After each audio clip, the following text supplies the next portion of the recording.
اللهم صل على سيدنا محمد۔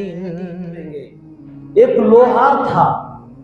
واقعہ لکھا کتابوں کے اندر، ایک آدمی لوہا، جو آپ دیکھے ہوں گے جہاں کلمی ہوتی ہے، جہاں لوہے کوئی تا ہو، کلہاڑی ہو، کوئی ہتھیار بناتے ہیں، کوئی چیز آلہ زمین کھودنے کا بناتے ہیں، وہاں ایک آگ کی بھٹی ہوتی ہے، اس میں لوہے کو تپایا جاتا ہے، گرم کیا جاتا ہے، اس کے بعد وہ چیزیں اوزار بنایا جاتا ہے۔ جب لوہا گرم ہو جاتا ہے خوب، اس کے بعد جو چیز تمہیں چاہے اس کو چپٹا کرو، سیدھا کرو، لمبا کرو، یا جیسے چاہے لوہار بناتا ہے وہ چیزیں وہاں بن جاتی ہیں۔ ایک آدمی نے دیکھا کہ وہ لوہار باقاعدہ اس آگ کی بھٹی میں اپنا ہاتھ ڈال رہا ہے، لوہے کو نکال رہا ہے۔ اب دیکھنے والا ہر کوئی آتا پریشان ہو جاتا، ارے بھائی اللہ کے بندے، اس آگ سے تمہیں ڈر نہیں ہے؟ اب اور اپنا ہاتھ اس آگ میں ڈالتے ہو، لوہا اٹھا کر کپڑا پکڑتے ہیں لوگ، کبھی کوئی چیز کھانے کی بناتے ہیں، برتن گرم ہو جاتا ہے، لوگ کپڑا پکڑتے ہیں، چمٹا پکڑتے ہیں۔ آپ نہ تو کپڑا پکڑے ہو، نہ آپ کوئی اور چیز اس کی پکڑے ہو، ہاتھ سے الٹ پلٹ کر رہے ہو، یہ کیا معاملہ ہے؟ ہر کوئی آدمی آتا اس کو پوچھتا، وہ آدمی کہہ دیتا، ارے بھائی اپنا کام سے کام رکھو، مطلب کام سے رکھو، چلتے بنو۔ کسی کو جواب نہیں دیتا ہو۔ ایک اس کا یار تھا، ایک اس کا دوست تھا، اس نے کہا نہیں، آج اپنے دوست سے اس کا راز نکال کر ہی رہوں گا، اس کا راز ضرور باہر کروں گا، کیا بات ہے اس کی۔ اب اس کے بعد اس کے بازو بیٹھا ہوا، اسے اپنے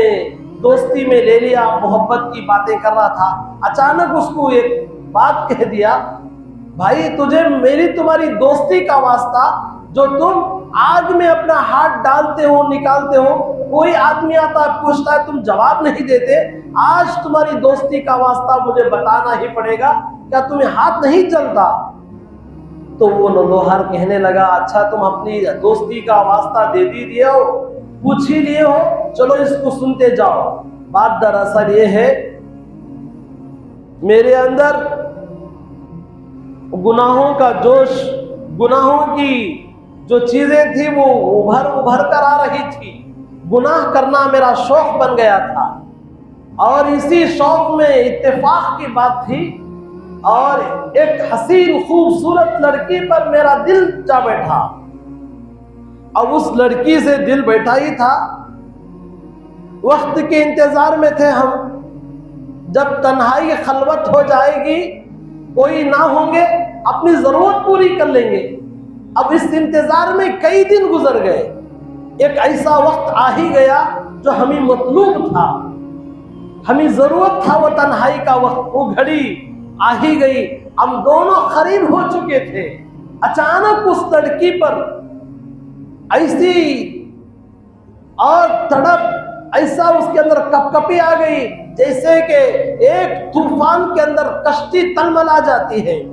ایک کشتی طوفان کے زد میں آ کر تھر تھراتی ہے، وہ کیفیت اس لڑکی کے اندر میں نے پایا۔ اب بالکل قریب ہو رہا تھا، بات کرنے کا موقع تھا، اور گناہ نافرمانی کا موقع آ چکا تھا، ہاتھ لگا تھا۔ اچانک اس لڑکی کے اندر یہ کپ کپی دیکھ کر میں پیچھے ہٹ گیا، پوچھنے لگا کیا بات ہے، کیوں اتنی ڈری ہوئی ہو، کیوں اتنا سہمی لگتی ہو؟ وہ لڑکی کہنے لگی، دیکھو بھائی جب آپ کے پاس آ ہی گئی ہوں، میں کوئی ایسی ویسی لڑکی نہیں ہوں، میرا کوئی خیال گناہوں کا نہیں ہے، بس میں پریشان ہوں، اس پریشانی میں آپ کے پاس ہاتھ لگ گئی، ورنہ میں آپ کے کیا ہے ہوس کی میں شکار بننا نہیں چاہتی، بھوک سے برداشت کر سکتی ہوں، لیکن آج مجبور ہو گئی ہوں، اس لیے میں آپ کے ہاتھ آ گئی ہوں۔ اتنا کہنا تھا اس کا، اس کی کپ کپی اور اس کی وہ چیزوں کو دیکھ کر اس نے کیا کر دیا، اچھا جاؤ، ایک جملہ اس نے ایک اور زیادہ کہہ دیا، اگر آپ مجھے اس وقت معاف کر دو گے، مجھے چھوڑ دو گے، مجھے امان دے دو گے، دو چیزوں کی دعا دیتی ہوں، ایک خدا نہ تمہیں دنیا میں جلائے، اور خدا تمہیں آخرت میں جلائے، نہ دنیا میں جلائے نہ آخرت میں جلائے، نہ دنیا کی آگ تمہیں کوئی